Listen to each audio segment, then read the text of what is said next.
халқымен, қалың ватанның, зұлат шешімі қалысымен, сен бейшара, ақылдың, ақпет айтты.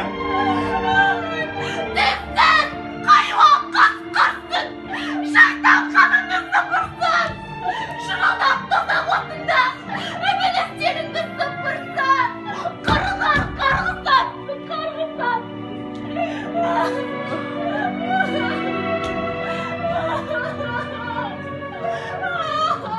1937-38 жылдары қазақтың игі жақсыларын қуғынға ұшыратып, репрессияға ұшыратты.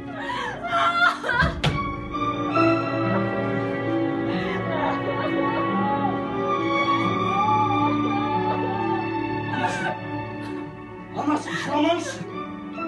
Бұдан бұлай, аналарымызды жылатпаймыз. Көзіңді аш, оян қазақ көтер басты. Өткізбей, қараңғыда бекер жасты. Жері кетті дін нашарлап қалқарап боп. Қазағым енді жату жарамасты. Қолыма қалам алдым, жазайын мен. Тарихқа егістерді қазайын мен. Білсін қазақ Алашорда батырларын. Ән қып жырлап, саралап қарайын мен. Кім білмейді